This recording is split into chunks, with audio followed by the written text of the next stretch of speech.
नमस्कार। आज हम लोग भगत सिंह की एक लेख और एक पत्र का सारांश प्रस्तुत करेंगे। यह पाठ दिगंत से उद्धृत है। अमर शहीद ऐतिहासिक पृष्ठभूमि के चिर अस्मरणीय हैं। उनका जीवन देश के लिए ही समर्पित है। जो अपने सुख समृद्धि के लिए नहीं पैदा होते हैं वरन देश के लिए ही पैदा होते हैं। वह महान है, देश की स्वाधीनता के लिए जीवन पर्यंत संघर्ष करते रहते हैं। देश की संपूर्ण स्वाधीनता सेनानियों की प्रेरणा का स्रोत देश के युवा वर्गों के लिए एक प्रतीक चिन्ह के रूप में, एक आदर्श रूप में प्रस्तुत करते हैं। देशभक्ति और क्रांति की प्रेरणा स्रोत हैं। देश की सुरक्षा, समृद्धि, स्वाभिमान और राष्ट्र गौरव युवा शक्ति पर निर्भर है। युवा शक्ति देश के संपत्ति है। इसकी जिम्मेवारी है देश की सुरक्षा करना।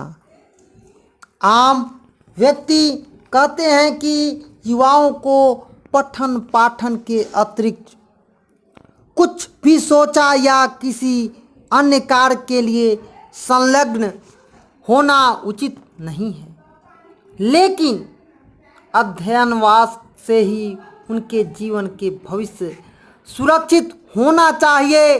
परंतु उनका एक कथन बिल्कुल निराधार है। देश की राजनीति की समझ पूरी तरह होना उसके लिए अनिवार्य है, क्योंकि भविष्य के लिए कर्णधार हैं। जब तक देश की राजनीति और समाज से वे पराजित नहीं होंगे तब तक राष्ट्र भूमिका का निर्वहन नहीं कर सकते।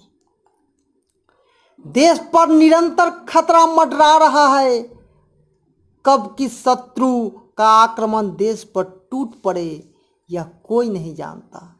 अतएव हमें सजग और अपने आप को चैतन्य करते रहना चाहिए।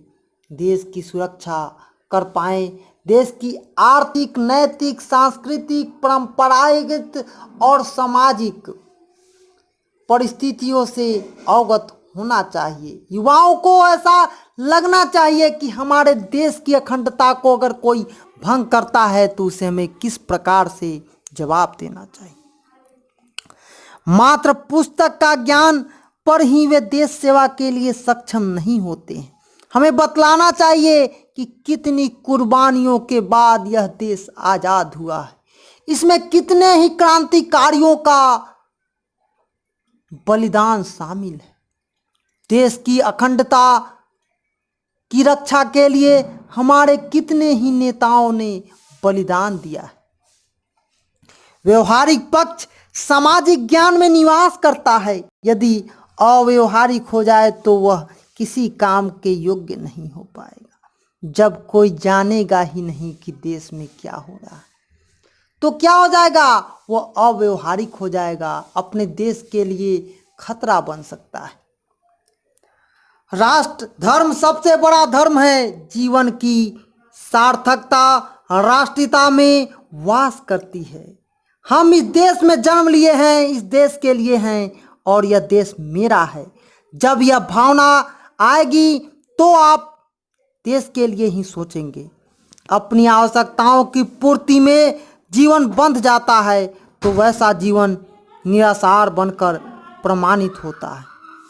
परोपकार और राष्ट्र का उपकार से प्रेरित जीवन की मूल्यवान बनाता है।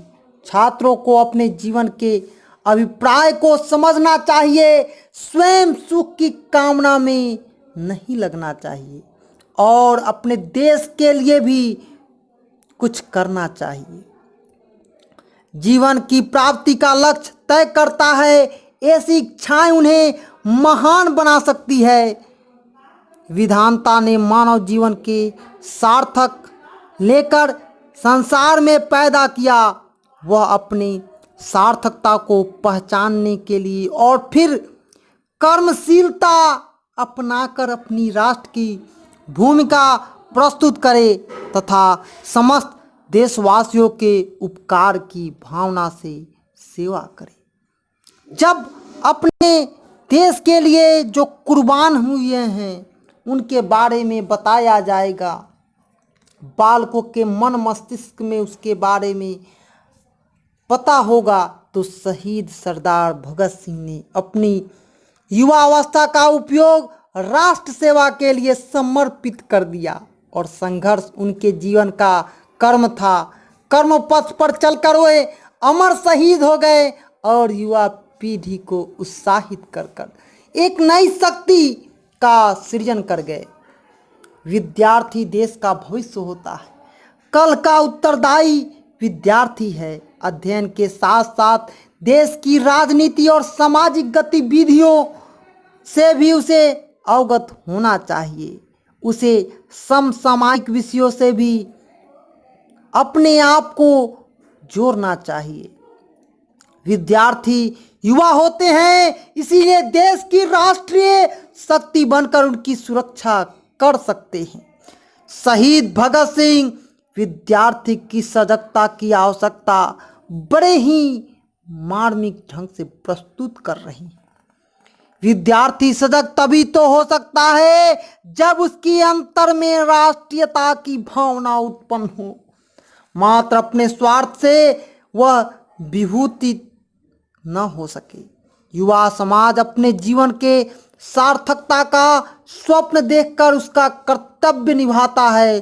विद्यार्थी को राजनीति में इसलिए भाग लेना चाहिए कि समाज, देश और मार्गदर्शन पर कर सके और सांस्कृतिक आर्थिक स्वतंत्रता के लिए देश की जनता को प्रेरित कर सके।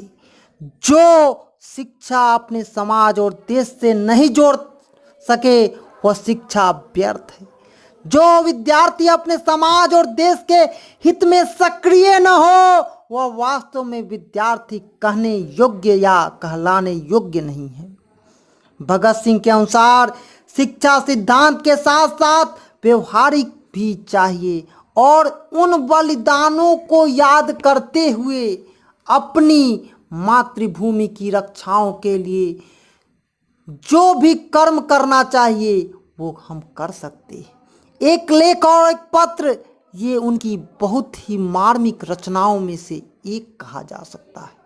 यह एक पत्र के माध्यम से युवाओं में जोश जागृति करने के लिए यह पाठ आपके सामने न्यू एजुकेशन पॉइंट के तरफ से प्रस्तुत कर रहा हूँ। जय हिंद, जय भारत।